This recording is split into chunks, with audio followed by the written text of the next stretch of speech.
Hello, and welcome to another episode of Chats with Chelsi. As you know, we are in our motherhood series where we are chatting with moms across the country and hearing different perspectives and various journeys of what motherhood looks like. Today, we have with us Tramaine Lewis. She is the mom of Char'lee, and Char'lee has special needs. So we are going to dive into Char'lee's story as well as hear about how Tramaine has lived through and continues to live with a child and care for a child with special needs, and what she's done in her community. Tramaine, welcome to the show. Thank you so much for having me. Glad to be here. Let's just start off with the basics. Tell us about Char'lee. Char'lee has special needs, but what does that look like? Char'lee is my wonderful blessing. She was born with cerebral palsy, visual impairedness, epilepsy, scoliosis, and she's developmentally delayed. Char'lee is 11 years old. Well, she'll be 11. I'm already saying it. She'll be 11 August the 20th. It has been an amazing journey. If I can be honest, it's been a roller coaster ride of emotions, and it has definitely been some life lessons along the way that I have learned what to do, what not to do. But Char'lee is she's a healthy baby. However, she is faced with some physical challenges. And so, as a parent, as a mother, as a caregiver, I have learned how to dive in to help her. So, my life has totally changed. So now I am 100% caring for her and trying to be innovative as much as possible, finding ways to care because every situation is different. So I'm sure, there are other kids that have cerebral palsy, but I just feel like there is no one way to raise a child who has special needs. So I try to just really listen to Char'lee, even though she's nonverbal.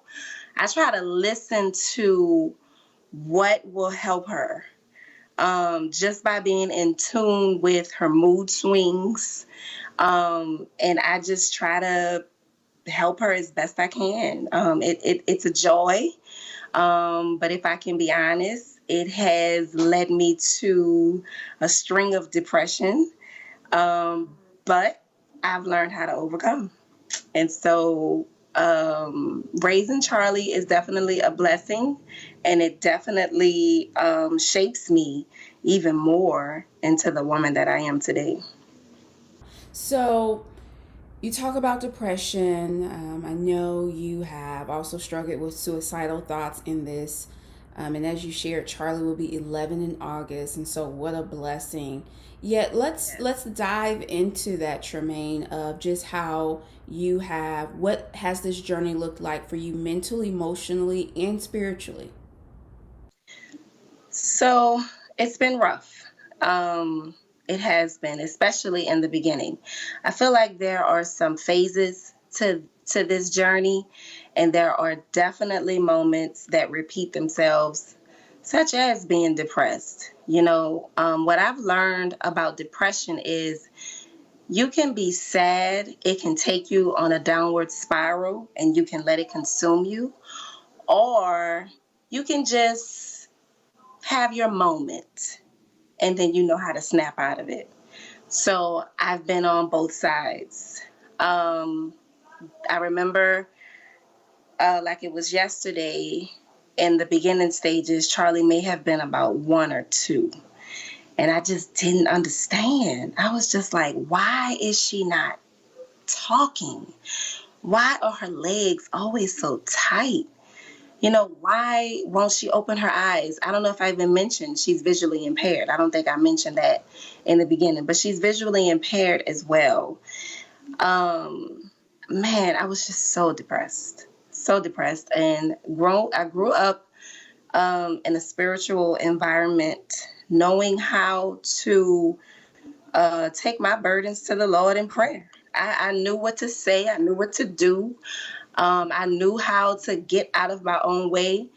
But there was just this darkness just holding on to me. It's like it had its hand over my mouth, to prevent me to speak life to myself. But I just remember being so depressed because I felt like this burden was just so much to bear. And I felt alone. Now, mind you, I have help. I have help. My husband is on board. My parents are on board. Their parents are on board. Like, my baby has siblings. I have brothers and sisters who just at the drop of a dime, hey, call me if you need me to do this, that, or the third. But when you are a caregiver, you want to do it all. And that's just one of the phases. You just want to do it all because nobody could do it like you. So I was just depressed because I felt alone, and I really wasn't, but that's just how I felt. And I felt like it was going to just, nobody understood what I was going through. And, I felt this desire, this urge. I heard this voice telling me to just give up and to just end it. I was in the tub one night, and the enemy just said, why don't you just slip under and end it all?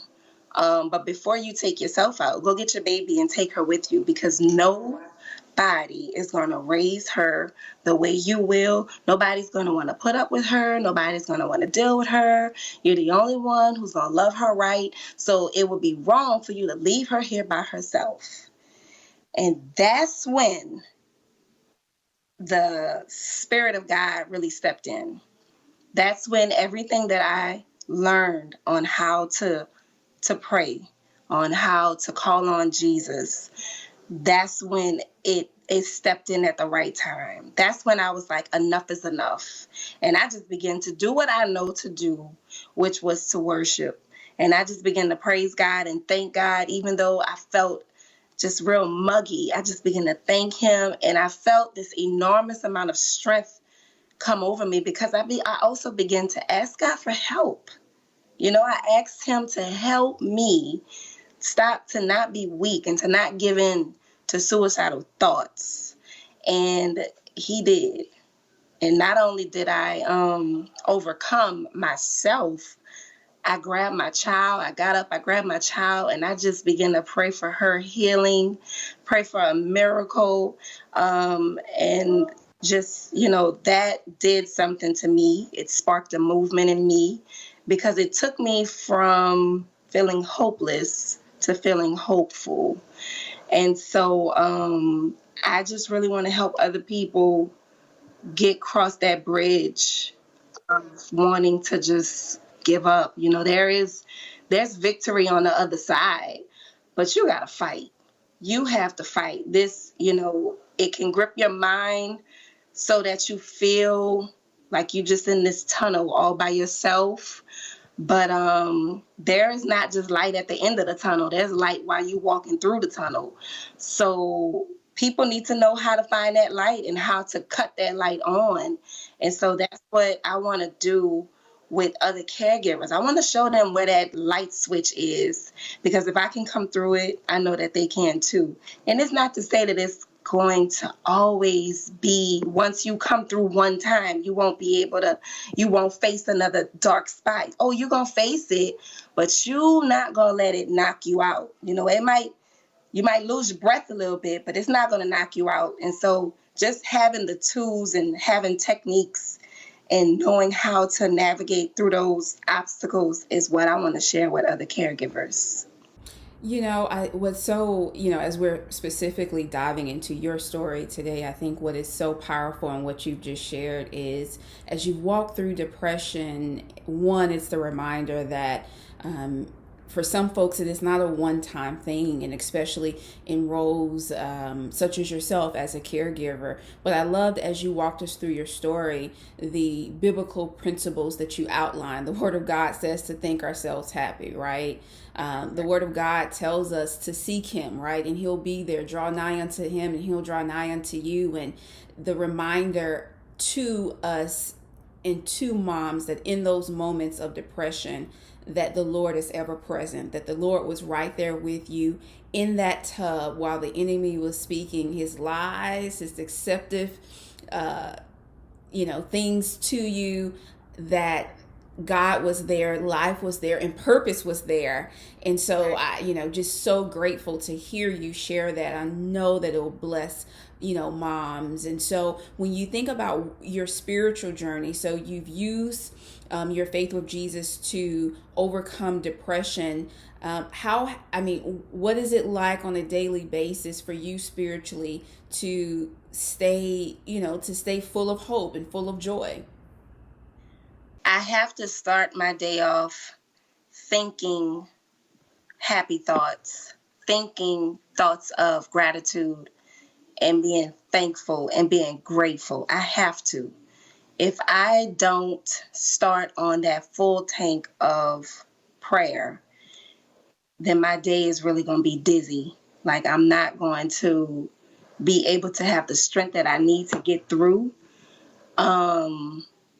So I start off just grateful, prayerful, because I know that even though things may not be the way that I want them to be, even though everything has not come to pass like I wanted to, just having a grateful and a thankful heart keeps me with a positive mindset.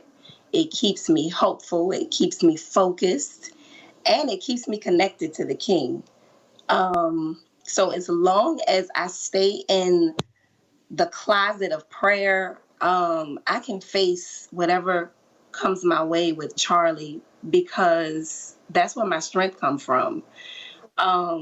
A day with Char'lee, especially even now that school we've been having to homeschool them. I don't get any breaks because she's with me 24/7, 365. At least with school, I was able to, kind of get myself together, bring her to school, deal with me. But now I have to find ways to nurture myself, even with, her plus my other kids being in the house all day. And it's fine. I love the homeschooling process because I get to pour into them a little bit more than what the schools were doing anyway. But it's just, she is totally reliant of help and assistance. So a day with Char'lee is just, it's nonstop unless she's taking a nap. But, I just feel like as long as I start off grateful, and even there are times where I don't want to, express gratitude. I don't want to, I just don't feel like it. But I really can't operate on how I feel. I have to give my thanks regardless, because I'm telling you, that's one trick of slipping into depression. Because the devil cannot come after. He'll come after a thankful heart, but he really can't get in. If you just constantly thankful, constantly grateful, and, you just remain with that frame of thought, then you can conquer the day. You mentioned that Char'lee has siblings. How many siblings does Char'lee have? Char'lee has 4. She has 3 sisters and 1 brother. And so what has that journey been like with 4 other kids in the house, explaining to them Char'lee's condition and them accepting Char'lee as she is? It's been constant explaining because we have a 5-year-old, a 12-year-old, a 20-year-old, and an 18-year-old. Now, the 20 and 18, of course, they're off to school.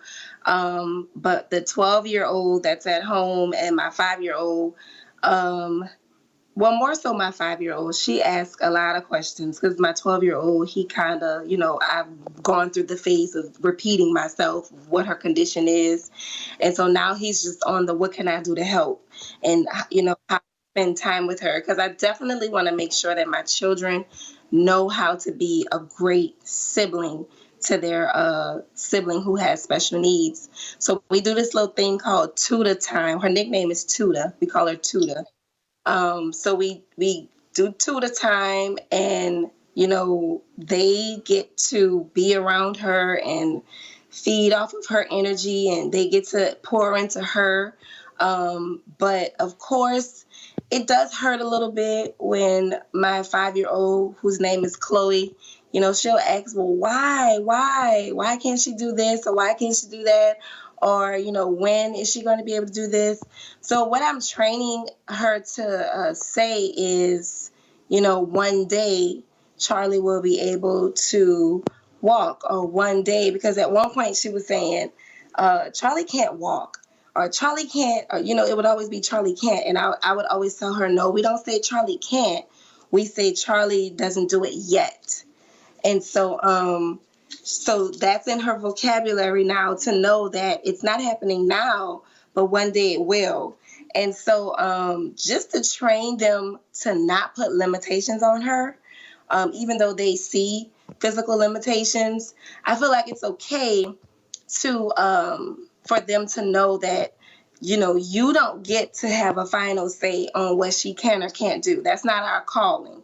We're going to work with her to give her the best hope in the world, and make sure that she feels extremely positive and extremely wanting to try, with our positive energy. One day I told Chloe, I said, you need to go clean Char'lee's room. And she said, Char'lee could do it herself. And I said, that's my girl. That's right. One day she will. You are so right.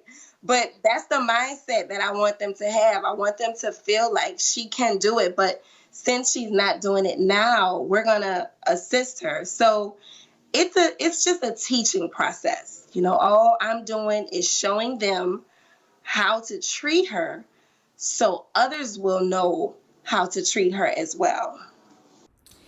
And so thank you for sharing that, and how the approach that you've taken within your household with her siblings, and as you're sharing, just teaching. Having a child with special needs, as we're having this conversation and as you're sharing, it is a journey. How have you mentally worked through, people looking at you, staring at you, asking you questions outside of your family and friends and that immediate support system you mentioned?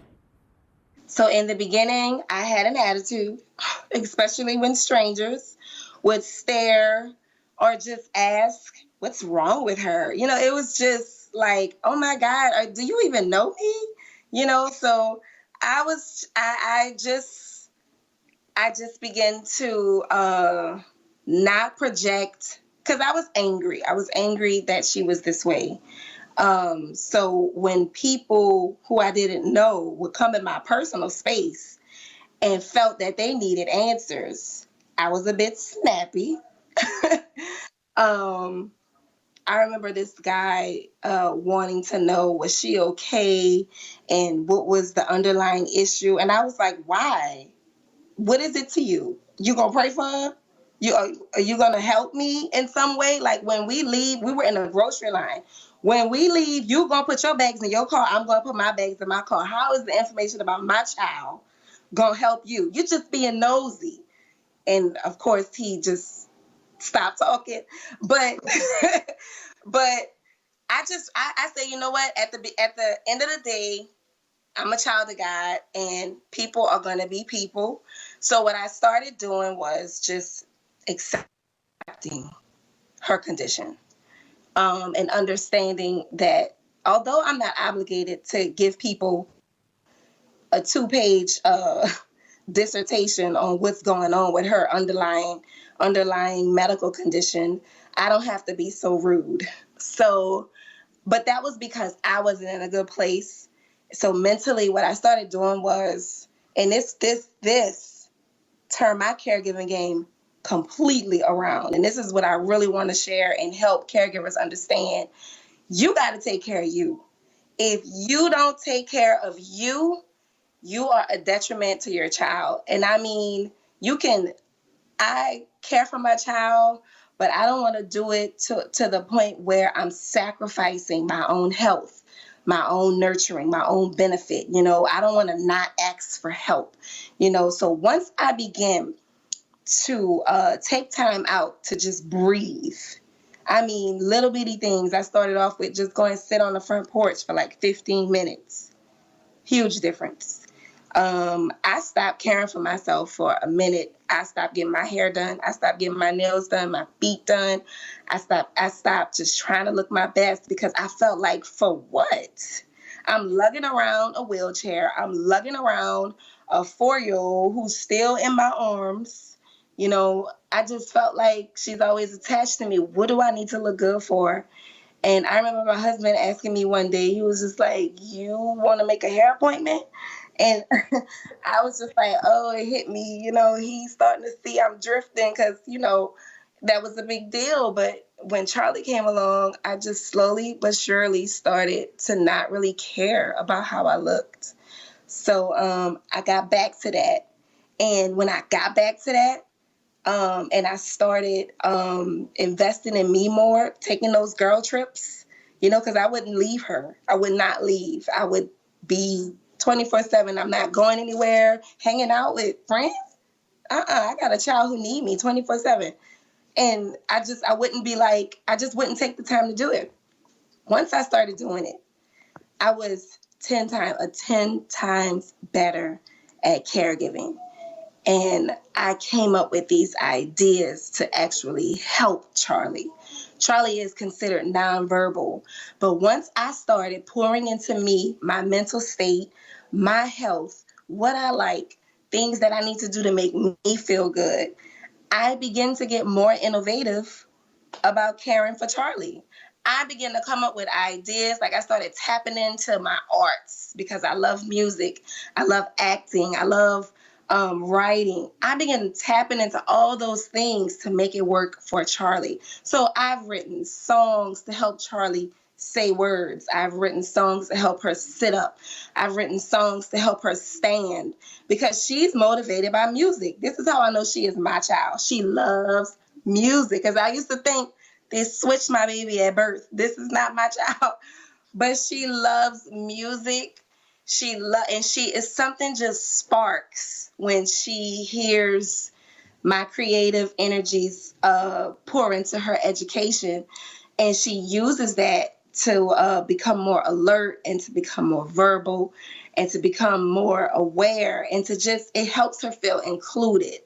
But I would not have never tapped into that portion of me had I stayed drowning in, just being so isolated with her. Once I broke free and started attending to me a little bit more and caring for me more, creativity just began to flow. And I've been able to help her way more.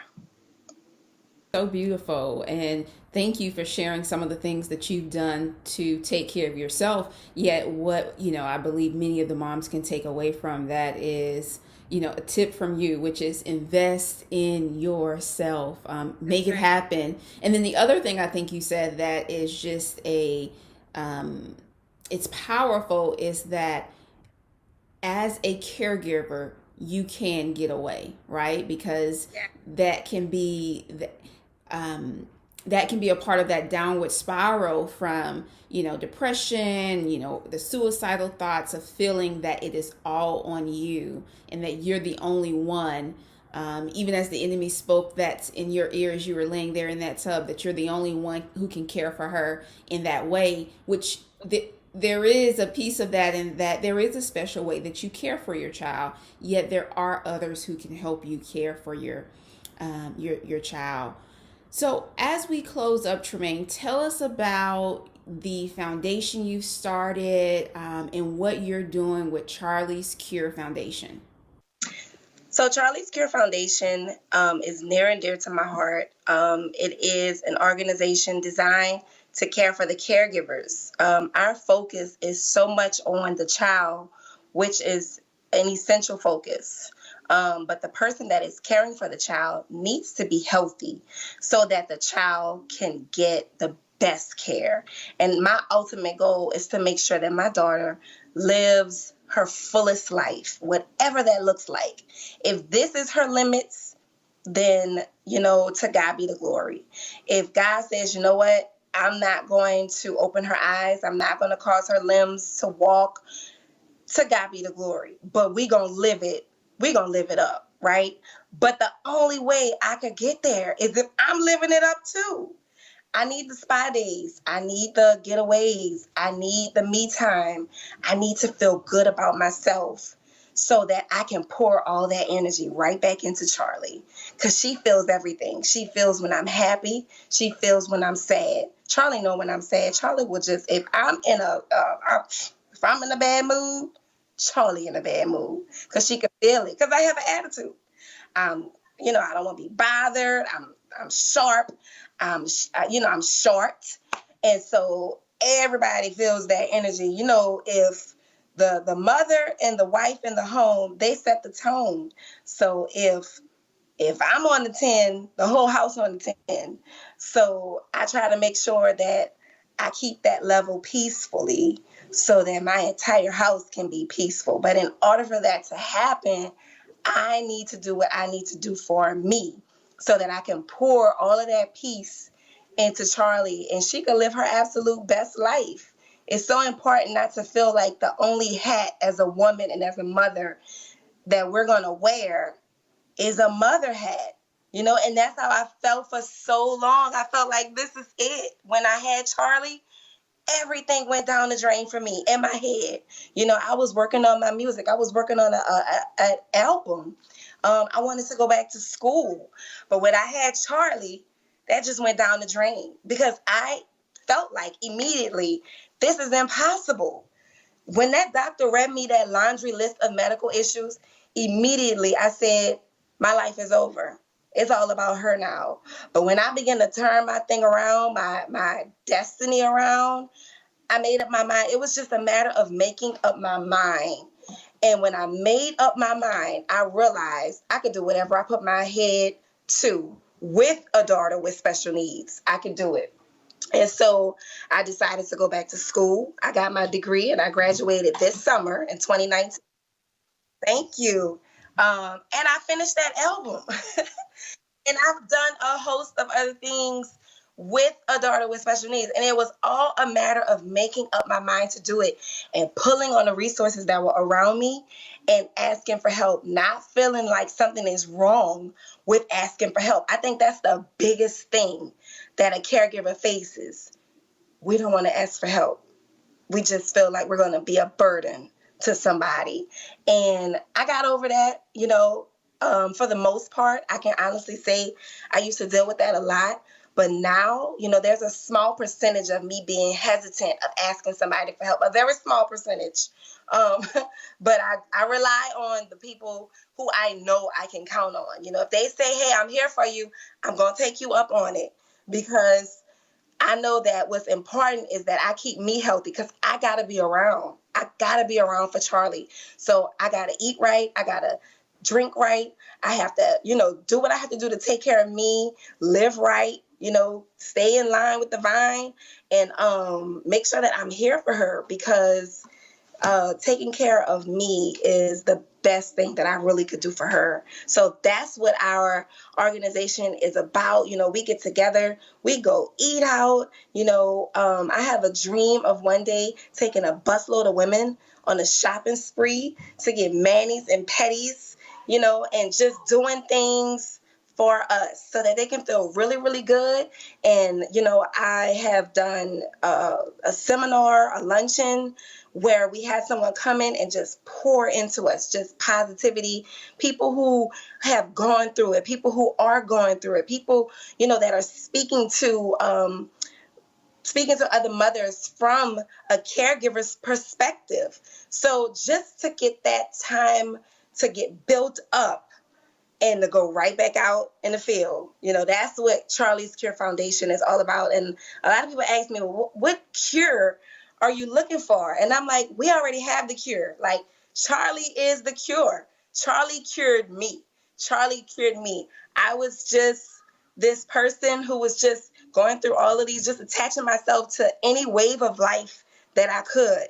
But Char'lee kind of just set me down and got me to focus on prioritizing and to just really aligning myself with things that matter. So I feel like every one of our children, if we just look really deep into their hearts and to their condition, we can allow that to change us, and it's all about a choice, so that's what we want to do. We just want to share with other caregivers how to be the best version of themselves. So, Tramaine, for those moms out there who are caregivers like yourself and they want to get in contact with you, how do they reach out to you? Absolutely. We have an email account, Char'lees Cure Foundation at Gmail. That's CHARLEES Foundation, Char'lees Cure Foundation at Gmail. And I'm on Facebook, Char'lees Cure. We're on Instagram, Char'lees Cure.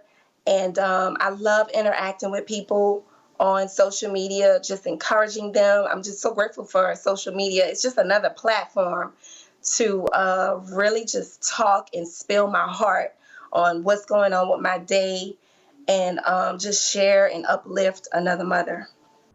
Well, Tramaine, thank you so much for sharing your journey, sharing Char'lee's journey as well, for your transparency of the journey and the ups and downs. Yet so grateful that you know Jesus and you can call on his name, and for all that you're doing in the community. So thank you so much for joining me today for Chats with Chelsi. Thank you. Thank you for having me. Had a wonderful time.